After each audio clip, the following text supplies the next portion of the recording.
ఈరోజు ఢిల్లీకి వెళ్లనున్న deputy CM Bhatti AICC drafting committee సమావేశానికి హాజరు. ఇటీవల ఏఐసీసీ డ్రాఫ్టింగ్ కమిటీ సభ్యుడిగా భట్టి నియామకం. ద్రవ్య వినిమయ బిల్లుకు తెలంగాణ అసెంబ్లీ ఆమోదం. తెలంగాణ అసెంబ్లీ నిర్వధిక వాయిదా. 11 రోజుల పాటు జరిగిన శాసనసభ సమావేశాలు 3 తీర్మానాలను ఆమోదించిన తెలంగాణ శాసనసభ.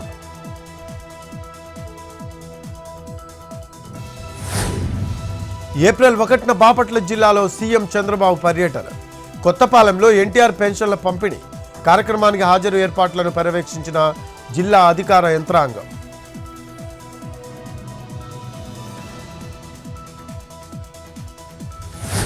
ఇవాల్టి నుంచి విశాఖ స్టీల్ ప్లాంట్ కాంట్రాక్టు కార్మిక సంఘాల సమ్మె. తొలగించిన కాంట్రాక్ట్ ఉద్యోగులను విధుల్లోకి తీసుకోవడానికి అంగీకరించని యాజమాన్యం. చర్చలు విఫలం కావడంతో నిరవధిక సమ్మెకు సన్నాహాలు.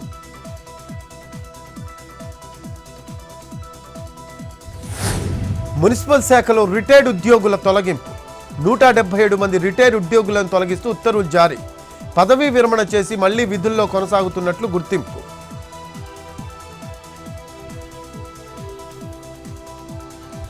ఇవాళ కేంద్ర మంత్రివర్గ సమావేశం. పలు కీలక నిర్ణయాలు తీసుకునే అవకాశం.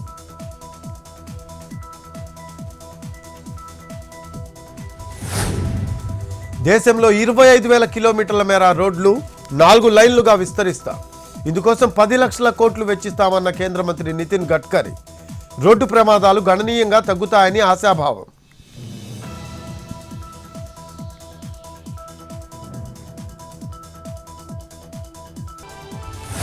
గోల్డ్ స్మగ్లింగ్ కేసులో రన్యారావుకు ఎదురు దెబ్బ. బెయిల్ పిటిషన్ను తిరస్కరించిన కోర్టు.